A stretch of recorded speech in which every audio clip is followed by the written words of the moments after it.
Bonjour et bienvenue sur les vrais panafricains, la voix des panafricains pour l'unité et la libération de l'Afrique. Ensemble, faisons avancer notre continent. Si c'est ta première fois de tomber sur cette page, nous t'invitons à t'abonner et à cliquer sur la cloche de notification. Après l'expérience de la présence des forces internationales, y compris les Nations Unies, le Mali a vite compris les limites aussi de ce type d'intervention qui, dans certains cas, renforçait aussi la dépendance, ne répondait pas à la situation, dans le sens où ça ne donnait pas les capacités aux Maliens et à l'État malien d'assurer la sécurité. L'État malien est parti pour un changement de paradigme qui fait que la sécurité des Maliens doit être désormais entre les mains des Maliennes et des Maliens. Et quelle est la situation de cette sécurité? Comment la décrivez-vous actuellement? Globalement, nous pensons que la sécurité s'améliore au niveau du Mali. Pendant la présence des forces internationales, le Mali ne contrôlait pas plus de 40% de son territoire national. Aujourd'hui, le Mali a le contrôle de l'ensemble de son territoire national. L'armée et les forces de défense et de sécurité ont reçu des capacités et des moyens importants, sont à l'offensive dans le cadre de la lutte contre le terrorisme. Beaucoup de succès ont été remportés. Plusieurs terroristes ont été neutralisés. Certains se sont rendus. Et aujourd'hui, nous voyons que dans beaucoup de localités, des personnes déplacées et autres commencent à revenir dans leur foyer. Mais le défi sécuritaire est un défi de long terme et que même le terrorisme, le Mali seul, ne peut pas vaincre. Mais pour cela, naturellement, le Mali reste ouvert. Aussi pour des partenaires. Pardon, donc vous restez ouvert? Le Mali reste ouvert. Le Mali a indiqué qu'il y avait juste 3 principes qui sont importants pour ces relations de partenariat. Le premier, c'est que tout partenariat doit respecter la souveraineté du Mali. Deuxième élément, nos partenaires doivent respecter les choix souverains du Mali et les choix de partenaires opérés par le Mali et enfin prendre en compte les intérêts des Maliens. Si ces principes sont observés, le Mali n'est fermé à aucun pays, aucun partenaire, notamment l'Allemagne, qui a été le premier pays qui a quand même établi des relations diplomatiques avec le Mali et avec lequel nous souhaitons maintenir et même renforcer des relations dans tous les domaines. Aujourd'hui, sur le plan bilatéral, rien n'empêche le Mali de continuer à travailler avec l'Allemagne malgré certaines difficultés liées à l'environnement géopolitique. Parce que certains estiment que vous jouez à une politique de l'isolationnisme qui pèse un peu sur le pays. Que répondez-vous? Je crois que c'est une question de perception, c'est une question de narratif. Il y a certains anciens partenaires du Mali qui sont en train de tout faire pour essayer d'isoler notre pays à cause de nos choix qui ne leur conviennent pas parce que le Mali a décidé de se prendre en charge et de faire en sorte que nous soyons respectés et que notre souveraineté soit respectée. Donc, mais ceci ne nous dissuade pas parce que le choix que le Mali a fait, c'est pour assurer notre sécurité, c'est pour contrôler notre territoire, c'est pour le confort de nos populations. Et ces objectifs, nous allons continuer à les poursuivre. Et ce que nous demandons à tout un chacun, c'est que nos relations soient empreintes de respect et que tout partenariat doit être pour nous un partenariat gagnant-gagnant et non de pouvoir nous imposer des politiques de domination ou d'assujettissement de nos pays.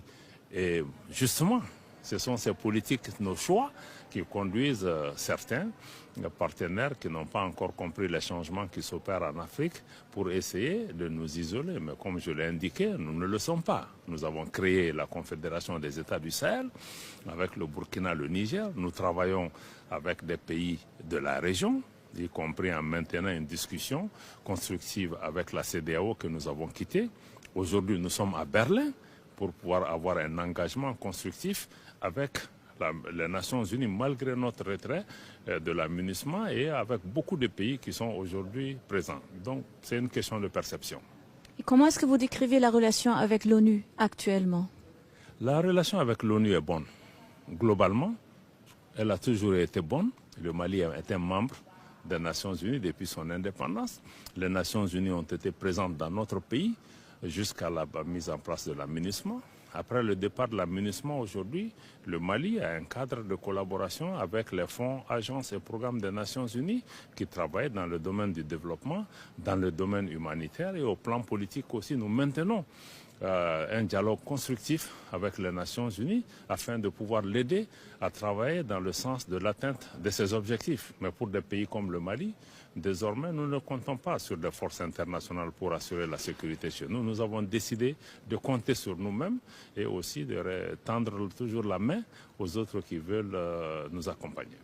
Même s'il y a des menaces par exemple, venant des régions du Nord? Vous savez, les régions du Nord aussi, c'est une question à relativiser.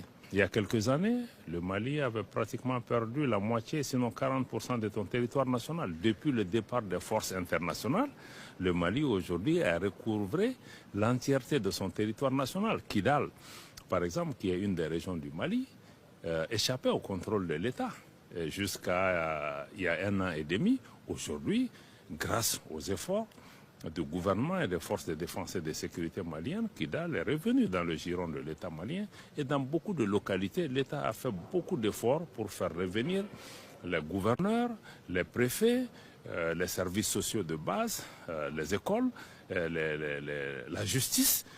Donc ça demande beaucoup de moyens, mais il y a quand même des efforts conséquents au nord, y compris aussi il y a un processus de réconciliation aussi qui est en cours à côté de l'effort militaire pour essayer de faire en sorte que nous puissions amener l'entente entre tous les Maliens.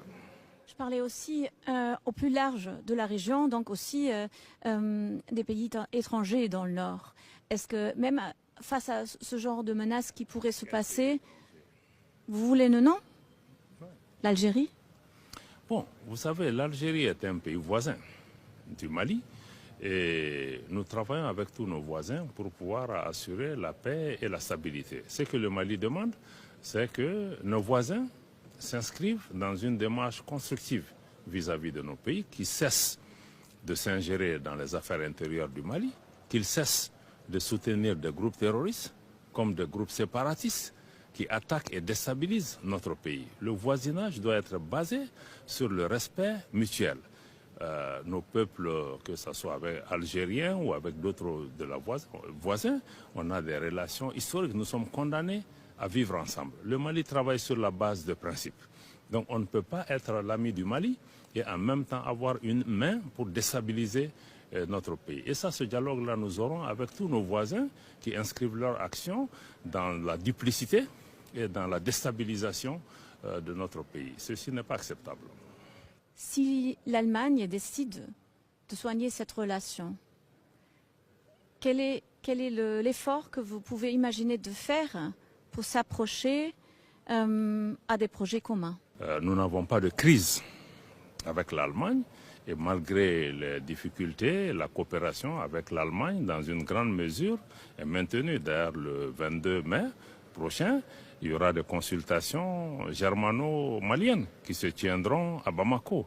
Et comme je l'ai dit, l'Allemagne a été le premier pays qui a établi des relations diplomatiques avec le Mali et qui a toujours maintenu une approche assez réaliste de la situation, même si la conjoncture géopolitique mondiale a eu une incidence quelque part sur cette relation. Mais nous restons confiants avec l'arrivée aussi de nouveaux responsables aujourd'hui à la tête de l'État allemand, avec lesquels nous avons déjà eu ce matin des discussions, que nous allons pouvoir travailler de façon pragmatique pour pouvoir préserver l'intérêt de l'Allemagne et l'intérêt du Mali, mais surtout l'intérêt de la paix.